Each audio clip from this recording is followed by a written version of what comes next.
नमस्कार दोस्तों, आप सभी का मेरे YouTube चैनल ज्ञान योग जीएस मंत्रा पर हार्दिक स्वागत है। हम लोग इस अपने वीडियो के क्रम में संवैधानिक विकास भारत में किस प्रकार से हुआ इस पर चर्चा कर रहे थे। विगत दो वीडियो में हम लोगों ने 1853 तक के जो भारत शासन के लिए भेजे गए चार्टर या अधिनियम थे उनके बारे में चर्चा की। उसके पश्चात अब हम संवैधानिक विकास के दूसरे खंड पे आते हैं, जिसको 1857 की क्रांति के बाद जो भारत के शासन के लिए अधिनियम भेजे गए उनके विषय में हम चर्चा करेंगे।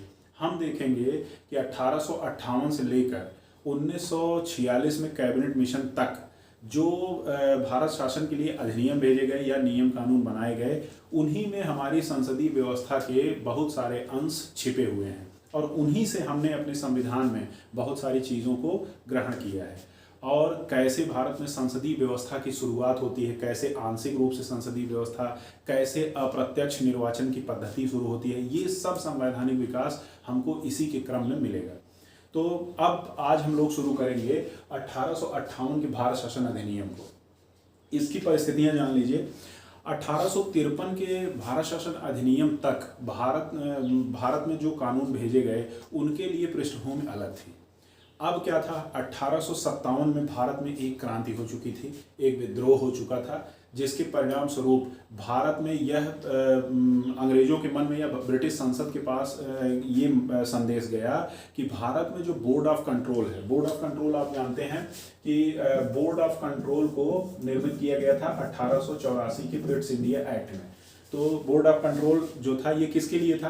बोर्ड ऑफ कंट्रोल जो था ये राजनीतिक गतिविधियों को भारत में नियंत्रित करता था, कंपनी की राजनीतिक गतिविधियों को। और दूसरा क्या था, कोर्ट ऑफ डायरेक्टर्स या बोर्ड ऑफ डायरेक्टर्स था। तो जो बोर्ड ऑफ डायरेक्टर्स था ये व्यापारिक कार्यकलापों को देखता था और बोर्ड ऑफ कंट्रोल जो था ये यहाँ की प्रशासनिक व्यवस्था को देखता था। तो इसमें ये बिल्कुल स्पष्ट रूप से सामने आ गया कि जो बोर्ड ऑफ कंट्रोल है, जो भारत में राजनीतिक व्यवस्था को देखता है, वो गवर्नर जनरल की जो व्यवस्था थी उसमें ये स्पष्ट रूप से पता चल गया कि ये लोग भारत के प्रशासन को उस तरीके से नहीं चला पा रहे हैं जिससे ब्रिटिश कंपनी या ब्रिटिश संसद यहाँ चाहती थी, कि जिससे स्थायित्व हो, एक राजस्व की नियमित व्यवस्था का निर्माण हो। तो ये सारी व्यवस्था नहीं हो पा रही थी। तो इस अधिनियम में 1857 की जब क्रांति हुई तो उसके बाद 1858 में विलियम डर्बी प्राइम मिनिस्टर थे। विलियम डर्बी उस समय प्राइम मिनिस्टर थे जिस समय 1858 का अधिनियम पारित किया गया। उस समय उन्होंने इस बात पर ध्यान दिया कि एक नई प्रशासनिक व्यवस्था को भारत में लागू किया जाए। तो इसके तहत जो सबसे बड़ा परिवर्तन हुआ वह परिवर्तन यह हुआ कि अब ब्रिटिश ईस्ट इंडिया कंपनी का शासन भारत से समाप्त कर दिया गया और अब भारत की सैनिक, असैनिक तथा प्रशासनिक शक्तियों के लिए सीधे तौर पर ब्रिटिश संसद और महारानी या ब्रिटिश सम्राट जिम्मेदार था। तो सबसे बड़ा प्रावधान इसके तहत 1858 के अधिनियम के तहत ये हुआ कि भारत का शासन सीधे ब्रिटिश ताज को हस्तांतरित कर दिया गया और कंपनी का शासन यहाँ से समाप्त कर दिया गया। तो इससे क्या हुआ, बोर्ड ऑफ कंट्रोल और बोर्ड ऑफ डायरेक्टर्स दोनों को समाप्त कर दिया गया। तो कंपनी के बोर्ड ऑफ कंट्रोल और बोर्ड ऑफ डायरेक्टर्स को समाप्त कर दिया गया। सीधे ब्रिटिश संसद और ब्रिटिश सम्राट भारत के प्रशासन के लिए, भारत में सभी चीज़ों के लिए जिम्मेदार था। अब जब बोर्ड ऑफ कंट्रोल और बोर्ड ऑफ डायरेक्टर्स हटा दिए गए, इस व्यवस्था को समाप्त कर दिया गया, तो अब भारत में प्रशासनिक व्यवस्था देखने के लिए एक भारत सचिव के नए पद का सृजन किया गया। भारत व्यवस्था कोई न कोई देखता, कोई न कोई चलाता, तो अब इसके लिए एक भारत सचिव का एक नया पद सृजित किया गया। और ये जो भारत सचिव का पद था ये अपनी 15 सदस्यीय समिति के साथ, 15 सदस्य उसमें होते, 15 सदस्यीय समिति के साथ ये व्यक्ति भारत के प्रशासन के लिए जिम्मेदार था। तो ये क्या था कि अब यहाँ कहा गया कि एक नए पद का सृजन किया जाएगा जो भारत सचिव होगा। भारत सचिव की 15 सदस्यीय परिषद होगी और भारत सचिव के अंदर सारी प्रशासनिक शक्तियों का केंद्रीकरण कर दिया। ये भारत सचिव होगा कौन? भारत सचिव ब्रिटिश मंत्रिमंडल का एक सदस्य होगा, उसी को बनाया जाएगा भारत सचिव। और उसकी 15 जो होगी वो समिति होगी और उस 15 समिति में से 8 सदस्यों का जो चयन होगा या मनोनयन होगा उसको ब्रिटिश सम्राट करेगा। तो 15 में से 8 ब्रिटिश सम्राट करेगा और 7 जो होगा वो कोर्ट ऑफ डायरेक्टर्स, जो कंपनी के कोर्ट ऑफ डायरेक्टर्स थे उनके द्वारा, उनमें से 7 को रखा जाएगा। तो कुल 15 सदस्य और एक भारत सचिव। बहुत महत्वपूर्ण ये प्रश्न है, इम्पॉर्टेंट है ये, और लगातार पूछा गया है कि भारत सचिव के पद का सृजन किस अधिनियम के द्वारा किया गया। तो 1858 के अधिनियम के द्वारा ये किया गया। अब दूसरी ध्यान देने वाली बात क्या है कि जो ये था गवर्नर जनरल था, अभी तक वो भारत में प्रशासन को चलाता था गवर्नर जनरल। अब इसे वायसराय भी कहा जाने लगा, वायसराय। अब ये वायसराय क्यों कहा जाएगा, इसके बारे में समझते हैं। गवर्नर जनरल का मतलब था जब भारत में व्यक्ति विशेष जो कि गवर्नर जनरल के पद पर बैठा है, भारत के प्रशासनिक कार्यों और दायित्वों का निर्वहन करेगा, तब वो गवर्नर जनरल कहा जाएगा। जब वो यहाँ के प्रशासन को गवर्न करेगा तो उसको क्या कहा जाएगा, गवर्नर जनरल। लेकिन अब अभी तक कंपनी थी, तो कंपनी के कार्यों को ये गवर्नर जनरल चलाता था, प्रशासन कार्यों को देखता था। लेकिन अब व्यवस्था बदल गई है और अब क्या हो गया, कंपनी के स्थान पर ब्रिटिश ताज आ गया, तो महारानी आ गई। तो वो सर्वोच्च संस्था कौन हो गई, महारानी। तो अब वो महारानी के प्रतिनिधि के रूप में जब कार्य करेगा तो वायसराय कहा जाएगा। तो अब एक व्यक्ति को दो नामों से अब जाना जाने लगेगा। जब वो भारत के प्रशासन को चलाएगा तो गवर्नर जनरल, और जब वो महारानी के प्रतिनिधि के रूप में भारत के किसी राज्य रजवाड़े या किसी अन्य वैदेशिक शक्ति के साथ संबंध बनाने जाएगा तो वहाँ महारानी के प्रतिनिधि के रूप में जाएगा, इसलिए उसको वायसराय कहा जाएगा। तो यहाँ प्रश्न ये बनता है कि भारत का पहला वायसराय कौन था। तो अब यहाँ क्या हो गया, गवर्नर जनरल वायसराय हो गया। तो अब यहाँ प्रश्न बनाए जाते हैं। आपने देखा था पीछे 1773 का जो रेगुलेटिंग एक्ट था, इसमें क्या कहा गया, बंगाल का गवर्नर जनरल, मतलब जो उस समय बंगाल के गवर्नर थे उसको क्या बना दिया गया, बंगाल का गवर्नर जनरल 1773 के रेगुलेटिंग एक्ट में। और फिर क्या किया गया कि उसको मद्रास और बंबई की प्रेसिडेंसीज के ऊपर अधिकार दिया गया। तो इस तरह बंगाल का पहला गवर्नर जनरल कौन था, वॉरेन हेस्टिंग्स। उसके बाद 1833 की चर्चा होगी। 1833 के एक्ट में क्या कहा गया कि बंगाल के गवर्नर जनरल को अब भारत का गवर्नर जनरल कहा जाएगा। तो भारत का पहला गवर्नर जनरल कौन हुआ, विलियम बेंटिंक हुआ। उसके बाद अब फिर नई व्यवस्था आ गई, क्या आ गया, 1858 का अधिनियम। इस 1858 के अधिनियम में क्या हुआ कि अब यहाँ वायसराय की व्यवस्था आई। तो पहला वायसराय कौन हो जाएगा, कैनिंग। क्यों और अब यहाँ अगर अंतिम की बात की जाए तो अब पूछा जाएगा कि बंगाल का पहला गवर्नर जनरल तो वॉरेन हेस्टिंग्स, और फिर उसके बाद भारत का अंतिम governor general William Bentinck. Bharat का पहला गवर्नर जनरल 1835 विलियम बेंटिंक, और भारत का अंतिम गवर्नर जनरल तो वो हो जाएगा 1857 की क्रांति के समय कैनिंग। लेकिन उसी कैनिंग को फिर वायसराय बना दिया जाएगा, तो वो भारत का पहला वायसराय होगा। तो ये प्रश्न लगातार परीक्षाओं में, छोटी से बड़ी परीक्षाओं में पूछे गए हैं।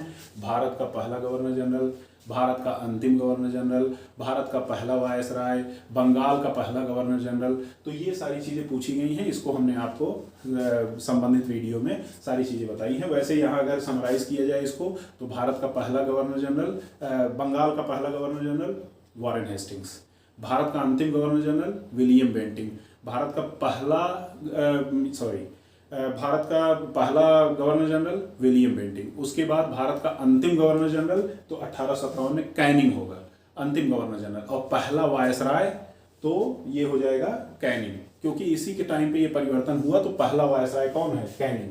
तो गवर्नर जनरल के पदनाम को बदल के वायसराय कर दिया गया, और पहला वायसराय कौन हुआ, कैनिंग। तो कैनिंग वायसराय था। लेकिन इसका अंतर हमने आपको बता दिया दोनों का, कि एक ही व्यक्ति में ऐसा नहीं था कि 1858 के बाद वो व्यक्ति गवर्नर जनरल नहीं रहा। वो गवर्नर जनरल भी है, लेकिन सबसे पहले वो क्या है, वो महारानी का प्रतिनिधि है, इसलिए वो वायसराय कहा जाएगा। क्योंकि अब ब्रिटिश ताज का शासन है। ब्रिटिश ताज के शासन में सर्वोच्च संस्था कौन है, वो है महारानी, सम्राट की संस्था है। तो सम्राट के प्रतिनिधि के रूप में वो भारत में क्या कर रहा है, शासन। तो भारत में जब वो शासन कर रहा है तो वो वायसराय कहा जाएगा। 1858 में एक बात और रही, 1857 की क्रांति जो हुई थी वो यहाँ के देसी राजे रजवाड़ों ने लड़ी थी। अधिकांशतः वही लोग थे जो देसी राजे रजवाड़ों ने अपने राज्य को बचाने के लिए अंग्रेजों के विरुद्ध युद्ध लड़ा था। तो 1857 की जो ये विद्रोह था, इसके पश्चात ब्रिटिशर्स ने ये नीति अपनाई कि अब हमें भारत में अपना साम्राज्य विस्तार नहीं करना है। तो अभी भी क्या था, बहुत सारे राजे रजवाड़े बचे हुए थे। गुजरात राजस्थान में मुख्यतः सारे राजे रजवाड़े बचे हुए थे। तो अब इन राजे रजवाड़ों के साथ जब गवर्नर जनरल मिलेगा तो किसके प्रतिनिधि के रूप में मिलेगा, वो मिलेगा महारानी के प्रतिनिधि के रूप में। इसलिए अब उसको क्या कहा जाएगा, वायसराय। और जब वो अपनी राजधानी में बैठ करके वो भारत के प्रशासन को चलाएगा तब वो गवर्नर जनरल कहा जाएगा। क्यों? क्योंकि वो एडमिनिस्ट्रेशन को गवर्न कर रहा है। तो ये गवर्न करने वाला क्या हो गया, गवर्नर जनरल। तो ये संस्था अभी दोनों पदनाम उसी व्यक्ति उसी संस्था में है, लेकिन जब वो महारानी के प्रतिनिधि है तब वो वायसराय है, और जब वो भारत का प्रशासन चलाता है तब वो गवर्नर जनरल है। तो ये 1858 के मुख्य बिंदु थे, प्रमुख बिंदु हैं। गवर्नर जनरल को वायसराय कहा जाने लगा। अंतिम गवर्नर जनरल कैनिंग है और पहला वायसराय कैनिंग है। तो ये दोनों चीजें आपको याद रखनी होंगी, लगातार परीक्षाओं में पूछा जाता है। ये प्रश्न क्या है, महत्वपूर्ण है। तो आप गवर्नर जनरल के पद को वायसराय कहा जाने लगा और कैनिंग इसका प्रथम वायसराय बना। ठीक है, तो ये परिस्थितियां थी। भारत सचिव बनाया गया, 15 सदस्य थे। उन 15 सदस्यों के माध्यम से भारत सचिव क्या करता था, भारत पर शासन चलाता था, शासन करता था, यहाँ के लिए कानून बनाता था। तो ये परिवर्तन हुआ। तो ये बड़ा व्यापक परिवर्तन था, ड्रास्टिक चेंज था ये, कि अब British east India company Bharat में नहीं रह गई। अब कौन आ गया, अब सीधे ब्रिटिश संसद महारानी या सम्राट की संस्था के नेतृत्व में ताज के अंतर्गत भारत का शासन चलाने लगा। तो ये आपका 1858 का भारत शासन अधिनियम था। इसके पश्चात 1861 के भारत शासन अधिनियम आया। 1861 का जो भारत शासन अधिनियम था ये बहुत महत्वपूर्ण था। क्यों? क्योंकि 1857 की क्रांति के बाद ये लोग एक उदारवादी व्यवस्था के तहत, उदारवादी दृष्टिकोण से ब्रिटिश संसद कुछ अधिकार भारतीयों को भी देना चाह रही थी और यहाँ के प्रशासन को थोड़ा लिबरल करना चाह रही थी, जिससे क्या हो कि भारतीयों का थोड़ा सा समर्थन क्या हो, ब्रिटिश शासन के, ब्रिटिश सत्ता के साथ आए। बिल्कुल मतलब कि एकदम कठोर शासन या निरंकुश शासन के स्थान पर थोड़ा सा उदारवादी व्यवस्था यहाँ अपनाई गई। तो इसके प्रावधानों में वो थोड़ा सा उदारवाद जो उनका दृष्टिकोण था, जो ब्रिटिश संसद का दृष्टिकोण था, वो थोड़ा उदारवादी हो जाता है। तो इसमें देखते हैं क्या किया जाएगा। इसमें जो निरंकुशता की भावना है वो उदारवादी दृष्टिकोण आएगा, तो उदारवादी निरंकुशता जो होगी वो इस अधिनियम के दृष्टिकोण में दिखेगा। तो इसमें देखिए पहला और सबसे महत्वपूर्ण प्रावधान जो था, इसमें सर्वप्रथम भारतीयों को भी शासन में भागीदार बनाया गया। वायसराय की कार्यकारी परिषद में न्यूनतम 6 तथा अधिकतम 12 अतिरिक्त सदस्यों की नियुक्ति की गई और इनका मनोनयन कौन करता, वायसराय करता। मतलब इसका समझिए, अभी तक वायसराय की जो कार्यकारिणी थी उसमें कितने सदस्य थे, 4 सदस्य। अब इसमें 4 सदस्य थे। अब 4 सदस्यों में जो लोग होते थे ये इनके बिल्कुल सरकारी सदस्य होते थे, जो उनकी कहीं सेनापति होता था, कोई विधि का विशेषज्ञ होता था, तो ये इनके सरकारी सदस्य होते थे। लेकिन अब क्या कहा गया कि अब भारतीयों को भी ये जो काउंसिल है इसकी वायसराय की, इस काउंसिल में रखा जाएगा और कहा गया कि न्यूनतम 6 लोग और अधिकतम 12 लोग ये क्या होंगे, अतिरिक्त सदस्य रखे जाएंगे। किसमें, परिषद में। हालांकि यहाँ एक चीज ये ध्यान देने योग्य बात है, यहाँ ये नहीं कहा गया था कि ये परिषद के जो अतिरिक्त सदस्य होंगे वो भारतीय होंगे, ऐसा नहीं कहा गया था। लेकिन फिर भी एक रास्ता खुला कि अतिरिक्त सदस्य के रूप में कोई भारतीय व्यक्ति वायसराय की परिषद में शामिल हो सकता था। तो ये यहाँ एक बात आई कि अब न्यूनतम 6 सदस्य या अधिकतम 12 सदस्यों को इसमें वायसराय की काउंसिल में रखा जाता और उनका मनोनयन कौन करता, वायसराय करता। तो इसमें शुरुआत में 2-3 लोगों को इसमें शामिल किया गया, राजा पटियाला, राजा बनारस, दिनकर राव, ये जो थे ये गैर अतिरिक्त सदस्य के रूप में ये लोग शामिल हुए। इनमें राजा बनारस प्रमुख थे, राजा बनारस, राजा पटियाला और इसमें सर दिनकर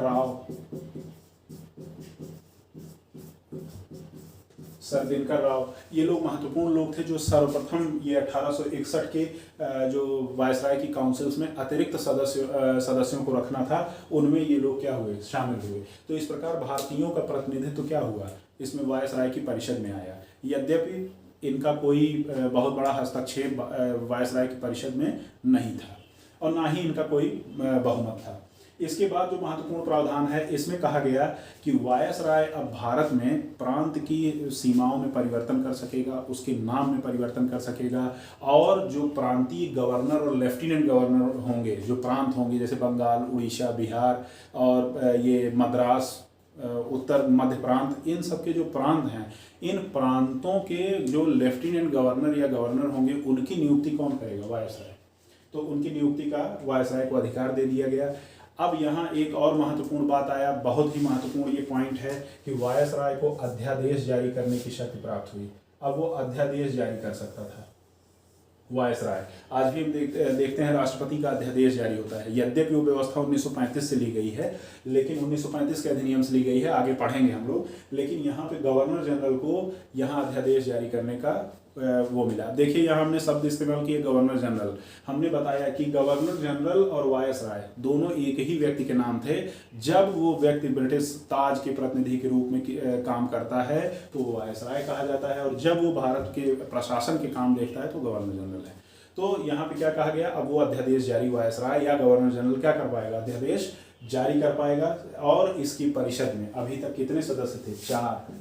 अब इसमें एक 5वां सदस्य और जोड़ा जाएगा, और ये भी विधि व्यवसायी ही होगा, विधिवेत्ता ही होगा। चौथा सदस्य भी विधिवेत्ता था, और 5वां सदस्य भी विधिवेत्ता के रूप में शामिल किया जाएगा 1861 में।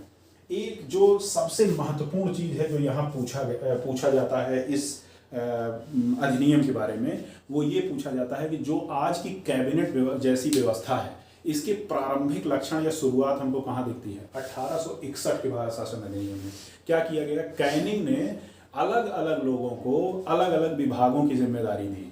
तो यहीं से एक प्रकार से मंत्रिमंडलीय व्यवस्था या कैबिनेट व्यवस्था की शुरुआत होती है। तो विभागों को अलग अलग बांटा गया। तो ये इस जो अधिनियम है, इस अधिनियम का सबसे महत्वपूर्ण प्रावधान ये है कि विभागीय प्रणाली की शुरुआत कैनिंग ने की, और अलग अलग विभागों की जिम्मेदारी अलग अलग व्यक्तियों को दी गई, जिससे क्या हुआ? मंत्रिमंडलीय व्यवस्था की शुरुआत हुई। तो अगर ये प्रश्न बनता है कि कभी भी कि मंत्रिमंडलीय व्यवस्था की शुरुआत किस भारत शासन अधिनियम के द्वारा हुई, तो मंत्रिमंडलीय व्यवस्था की शुरुआत भारत शासन अधिनियम 1861 के द्वारा हुई। तो 1861 से मंत्रिमंडलीय व्यवस्था की शुरुआत की गई। अब आप एक चीज ध्यान रखिएगा कि अभी तक जो 1857 के पहले के अधिनियम हैं, उनमें ब्रिटिश संसद ने ज्यादातर क्या करने का प्रयास किया? हमने बार बार उस वीडियो में आपको ये दिखाने का प्रयास किया है कि ब्रिटिश संसद लगातार चीजों को केंद्रीकृत कर रही है। एक व्यक्ति की संस्था को ज्यादा मजबूत किया जा रहा है, वो है गवर्नर जनरल।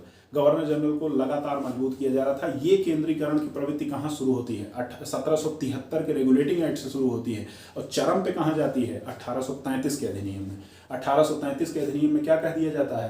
कह दिया जाता है कि अब बंगाल और मद्रास की जो प्रेसिडेंसीज हैं वो कानून नहीं बना पाएंगी। अब कानून कौन बनाएगा? भारत का गवर्नर जनरल और उसकी परिषद। तो 1833 में भारत का गवर्नर जनरल और उसकी परिषद को भारत के लिए कानून बनाने के सारे अधिकार दे दिए गए थे।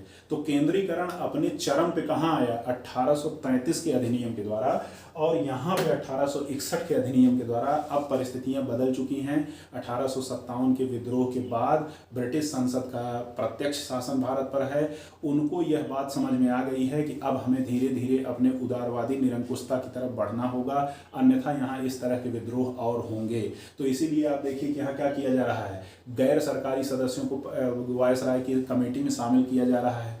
तो इसी के क्रम में फिर आगे क्या किया जाएगा? और प्रांतीय परिषदों को भी विस्तारित किया जाएगा। तो प्रांतों को भी अब कानून बनाने का अधिकार दिया जाएगा, और जो केंद्रीकरण की व्यवस्था चली आ रही थी अब उसका विकेंद्रीकरण किया जाएगा। विकेंद्रीकरण, तो अब ये विकेंद्रीकरण होगा भारत की सत्ता का। तो अब इसमें क्या कहेंगे? बंबई तथा मद्रास के साथ साथ अन्य प्रांतों को भी विधान परिषद गठित करने की जिम्मेदारी दी गई कि आप विधान परिषद गठित करिए। जैसे वायसराय कमेटी थी, वैसे ही अब प्रांतों में क्या होगा कि इसमें प्रांतों की विधान परिषद होगी, वहाँ के लेफ्टिनेंट गवर्नर होंगे, तो वहाँ उनकी व्यवस्था चलेगी। और क्या कहा गया? बंबई और मद्रास को पुनः विधि निर्माण की शक्ति दे दी गई। जो शक्ति 1833 में छीनी गई थी कि अब बंबई और मद्रास की जो प्रेसिडेंसीज के जो गवर्नर हैं और उनकी परिषद है, उसको गवर्नर अब कानून नहीं बना पाएंगे, लेकिन अब क्या कर दिया गया? दे दिया गया। तो अब क्या होगा? शासन सत्ता का विकेंद्रीकरण। तो जो केंद्रीकरण था उस विकेंद्रीकरण की तरफ धीरे धीरे ये अग्रसर होंगे। तो इस प्रकार से 1861 का भारत शासन अधिनियम जो होगा, यहाँ संवैधानिक विकास का धीरे धीरे सूत्रपात होगा। तो संवैधानिक विकास हो कैसे रहा है, इसमें हम लोगों ने चर्चा किया।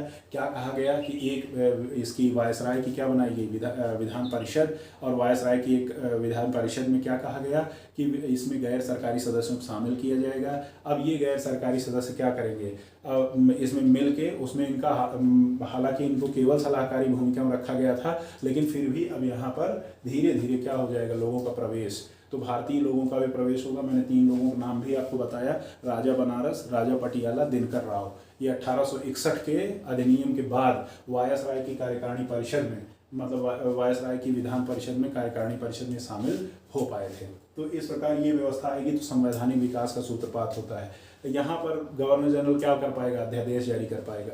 यहाँ प्रांतों की परिषदों को पुनः कानून बनाने का अधिकार दिया जाएगा, और जिसमें बम्बई और मद्रास शामिल है। अन्य प्रांतों में विधान परिषद के गठन की बात की जाएगी। तो आप देखिए कि इस अध्यादेश ने क्या किया, भारत के प्रशासन का विकेंद्रीकरण करना शुरू किया है।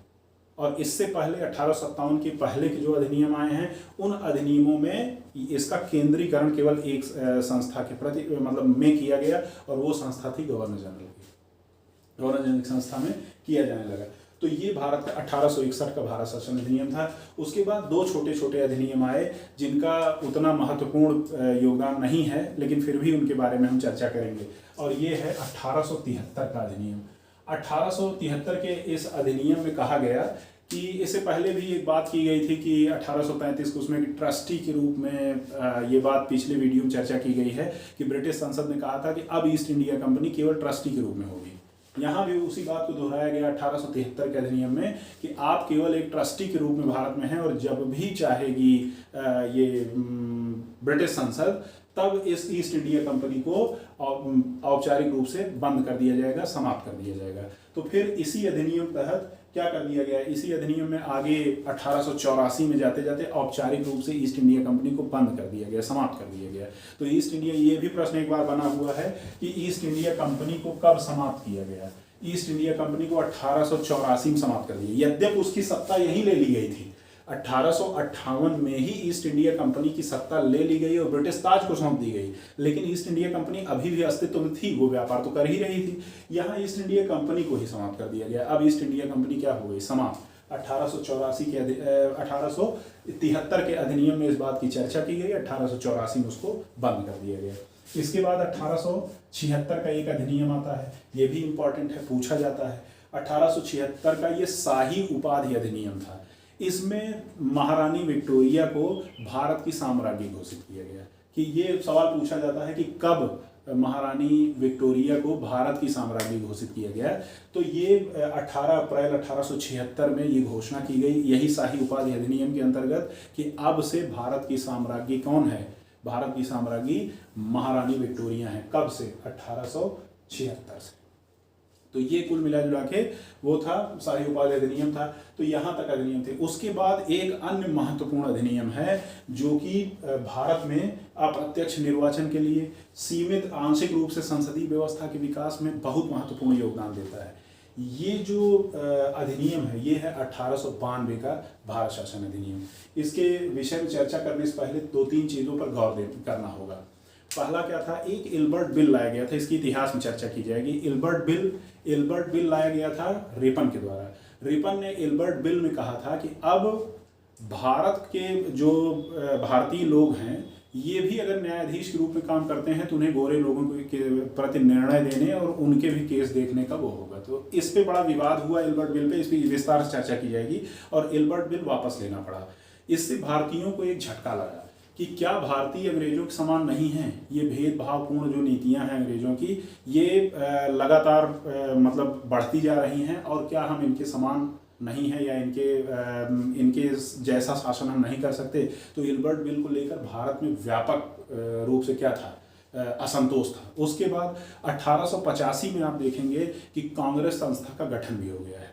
तो कांग्रेस जो है अब ये धीरे धीरे अपने पत्राचार से उदारवादी तरीकों से अंग्रेजों के समक्ष भारतीयों के प्रश्नों को खड़ा करना शुरू कर दी है। तो अब आप देखेंगे कि ये जो उदारवादी व्यवस्था 1861 से इन्होंने उदारवादी निरंकुशता शुरू की थी, वो उदारवाद यहाँ थोड़ा सा और ज़्यादा दिखेगा। उदार स्वरूप जो ब्रिटिश संसद का है वो धीरे धीरे बढ़ेगा।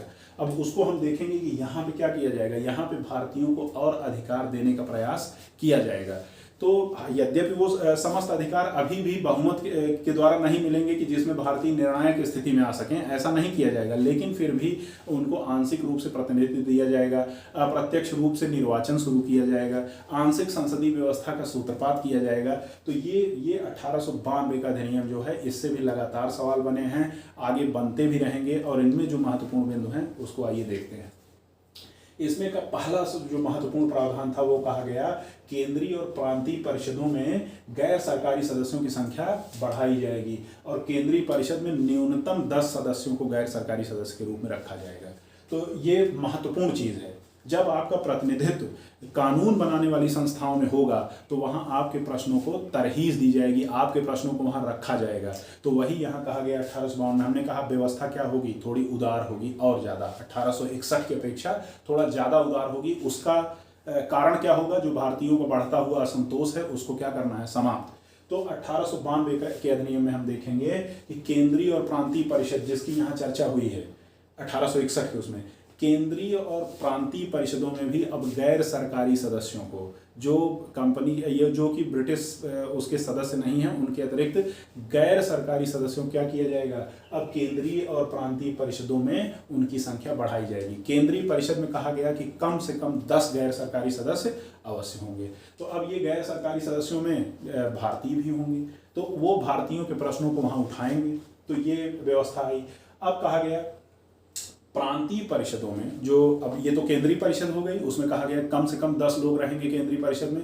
अब प्रांतों की परिषद भी है, जिसको कहा गया, बताया गया आपके 1861 के अधिनियम में बताया गया कि अब बंबई तथा मद्रास के साथ साथ अन्य प्रांतों में भी परिषद होगी। उसी परिषद की बात हो रही है यहाँ कहा जा रहा है प्रांतीय परिषदों में अब गैर सरकारी सदस्यों को अप्रत्यक्ष रूप से कहाँ से लिया जाएगा, विश्वविद्यालयों, जिला बोर्डों, नगर पालिकाओं, इन सब के जो सदस्य होंगे वहाँ से इनका मनोनयन किया जाएगा और इनको प्रांतीय परिषदों में शामिल किया जाएगा। तो ये क्या था, ये एक अप्रत्यक्ष निर्वाचन की शुरुआत थी। तो ये प्रश्न यहाँ लगातार बनता है, ये परीक्षाओं बनता है, ये उच्च स्तरीय परीक्षाओं बनता है, स्पेशली लोक सेवा आयोग की परीक्षाओं बनता है कि भारत शासन अधिनियम में से किस भारत शासन अधिनियम में अप्रत्यक्ष निर्वाचन की प्रणाली को प्रोत्साहन दिया गया। तो वो व्यवस्था कब शुरू हुई, 1892 भारत शासन अधिनियम में। और कैसे की गई, प्रांतीय परिषदों में गैर सरकारी सदस्यों को अप्रत्यक्ष रूप से जिला बोर्डों, विश्वविद्यालयों और नगर पालिकाओं इत्यादि से चुना जाने लगा।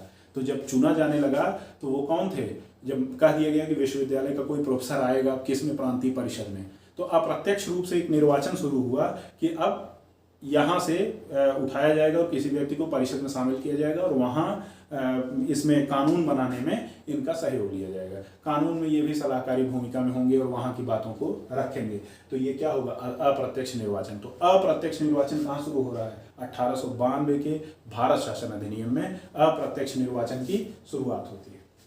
इसके बाद क्या कहा गया कि विधान परिषद के कार्यों में वृद्धि की गई।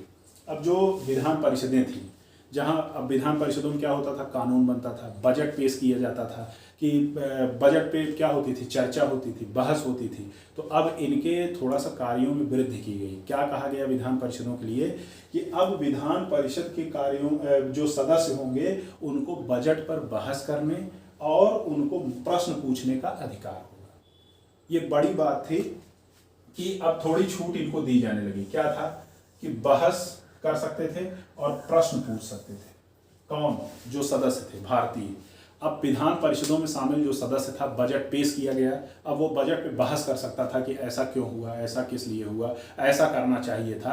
अब बजट पे वो बहस करेगा तो भारतीय मुद्दे उठेंगे, साथ ही साथ उनको प्रश्न भी पूछ सकते थे। अब जो व्यक्ति बजट पेश कर रहा है उससे ये प्रश्न पूछा जा सकता था कि जो भी उस समय की क्वेरी हो कि क्यों वहाँ पैसा नहीं दिया गया या वहाँ का पैसा क्यों काटा गया। तो जो बजट पेश हुआ था इस तरीके से प्रश्न पूछने का अधिकार और यहाँ पर बहस करने का अधिकार किससे मिला? 1892 के भारत शासन अधिनियम से। ये भी बहुत महत्वपूर्ण प्रश्न है जो कि उच्च स्तरीय परीक्षाओं में अक्सर पूछे जाते हैं कि कहाँ पर किस, ये पीसीएस में पूछा गया सवाल, उत्तर प्रदेश लोक सेवा आयोग की पीसीएस में पूछा गया सवाल है और कई बार ये सवाल रिपीट हुआ है। पूछा गया सवाल है कि किस भारत शासन अधिनियम के द्वारा भारतीयों को बजट पर बहस करने और प्रश्न पूछने का अधिकार मिला? तो किससे मिला? 1892 के भारत शासन अधिनियम से। लेकिन यहाँ क्या कहा गया कि अभी मत देने का अधिकार भारतीयों को नहीं दिया गया। जैसे बजट पे अगर वोटिंग हो रही है कि बजट को पास करना है तो उस पर वोटिंग होती है, लेकिन वोटिंग में अभी मत देने का अधिकार भारतीय सदस्यों को नहीं दिया गया था। केवल वो बहस कर सकते थे, प्रश्न पूछ सकते थे, लेकिन मताधिकार का और अनुपूरक प्रश्न पूछने का, कि जैसे आपके प्रश्न का जवाब दिया, आप सेटिस्फाई नहीं है तो उस पर अनुपूरक प्रश्न आप नहीं पूछ सकते थे। तो अनुपूरक प्रश्न और मत देने का अधिकार अभी 1892 के अधिनियम तक नहीं दिया गया था। तो लेकिन फिर भी यहाँ क्या हुआ? एक प्रतिनिधि सरकार और एक आंशिक संसदीय व्यवस्था का प्रारंभ हो जाता है।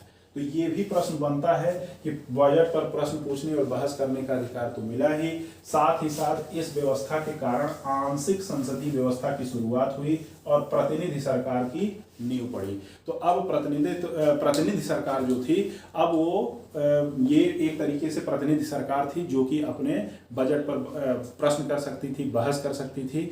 तो यहाँ पे ये 1892 के अधिनियम का यही महत्व है। अगले वीडियो में हम लोग चर्चा करेंगे 1909 से लेकर 1935 और के अधिनियमों की, साथ ही 1946 के कैबिनेट मिशन की और उसके बाद भारतीय स्वतंत्रता अधिनियम की। ये 1909 से 1935 का जो कालखंड है, इसमें जो ये 3 महत्वपूर्ण अधिनियम आए हैं, इनमें भारतीय संवैधानिक व्यवस्था के इतिहास में ये बड़े ही महत्वपूर्ण अधिनियम हैं। इसलिए इन तीनों के लिए एक अलग से वीडियो हम बनाएंगे। धन्यवाद।